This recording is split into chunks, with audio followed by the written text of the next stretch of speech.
ভারতের সংবিধান তৈরি হলো কিভাবে?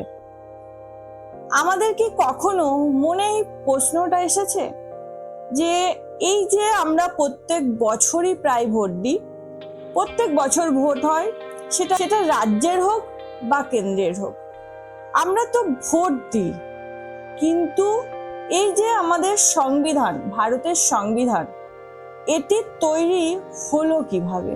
চলুন সেই গল্পই আজ আমরা শুনবো। স্মৃতির ঘরে সকলকে স্বাগত। চলে এসেছি আরো একটি নতুন ভিডিও নিয়ে। দেশ স্বাধীন হয়েছে, কিন্তু কোনো সংবিধান নেই। দেশ চালাবে কে? মানুষের অধিকারী বা কি হবে? সালটা 1947, আর এই প্রশ্নের উত্তর খুঁজতে শুরু হয়েছিল ভারতের ইতিহাসের সবচেয়ে বড় গুরুত্বপূর্ণ যাত্রা। স্বাধীনতার ঠিক পরেই শুরু হয় সংবিধান যাত্রা। দেশের সেরা আইনজ্ঞ, শিক্ষাবিদ ও স্বাধীনতা সংগ্রামীরা সকলে একত্রিত হন। আর তখন ড্রাফটিং কমিটির নেতৃত্বে ছিলেন ডক্টর ভীমরাও রামজি আম্বেদকর। দেশ তখন বিভাজনের ক্ষতে জর্জরিত, কিন্তু তাদের লক্ষ্য ছিল একটাই। লক্ষ্য তাদের কি ছিল? তাদের লক্ষ্য ছিল ধর্ম, জাতি বা অর্থ নয়, দেশের সমস্ত নাগরিক, সমস্ত মানুষ যেন সমান অধিকার পায়, সেটা নিশ্চিত করা। আর এই সংবিধান কিন্তু একদিনে তৈরি হয়নি, সময় লেগেছিল প্রায় 3 বছরের কাছাকাছি। 2 বছর 11 মাসের বেশি সময় ধরে এই সংবিধান তৈরি হয়েছিল।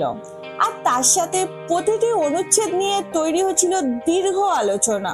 আর সবশেষে তৈরি হয়েছিল 398টি অনুচ্ছেদ, 22টি ভাগ ও 8টি তসলিফ নিয়ে তৈরি হয়েছিল বিশ্বের সবচেয়ে বৃহৎ সংবিধান। কিন্তু সবচেয়ে আশ্চর্যের বিষয় হলো, ভারতের সংবিধান কোনো মেশিনে ছাপা হয়নি, এটি হাতে লেখা হয়েছিল। আর এটি লিখেছিলেন প্রেম বিহারী নারায়ণ রায়জাদা। আর তার থেকেও আশ্চর্যের বিষয় হলো, এটি লেখার জন্য উনি কিন্তু কোনো পারিশ্রমিক নেননি। তিনি শুধু একটি জিনিসই চেয়েছিলেন, সেটি হলো তার নাম যেন প্রতিটি পাতায় লেখা থাকে। এরপর নন্দলাল বসু ও তার দলের কর্মীরা ভারতীয় ইতিহাস ও সংস্কৃতির চিত্র দিয়ে সংবিধানকে অন্য শিল্পকর্মে পরিণত করলেন। তারপর ভারতের সংবিধানে বিশ্বের সেরা ধারণাগুলিকে ভারতের বাস্তবতার সঙ্গে মিলিয়ে দেওয়া হয়। যেমন ব্রিটেন থেকে সংসদীয় ব্যবস্থা, আমেরিকা থেকে মৌলিক অধিকার, আয়ারল্যান্ড থেকে রাষ্ট্র পরিচালনার নীতি নির্দেশক তথ্য, এবং কানাডা থেকে নেওয়া হলো ফেডারেল কাঠামোর ধারণা, যার ফলে প্রতিটি নাগরিক পায় সমতা, স্বাধীনতা, ন্যায় বিচার এবং সঠিক নিশ্চয়তা। আর 26শে জানুয়ারি 1950 সংবিধান কার্যকরী হয়। আর সেদিন থেকে ভারত হয়ে উঠেছিল একটি গণতান্ত্রিক ও প্রজাতান্ত্রিক দেশ।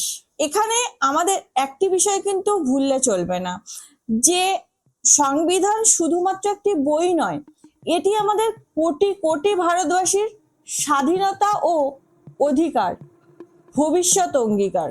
আর যতদিন আমাদের মধ্যে এই মূল্যবোধ বেঁচে থাকবে, ততদিন অটুট থাকবে ভারতের গণতন্ত্র। আজকে আমার এই ভিডিওটি আপনার কেমন লাগলো?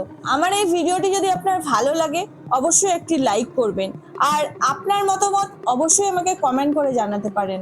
ততক্ষণে সকলে সুস্থ থাকবেন, ভালো থাকবেন। দেখা হচ্ছে আরো একটি নতুন ভিডিওতে। জয় হিন্দ।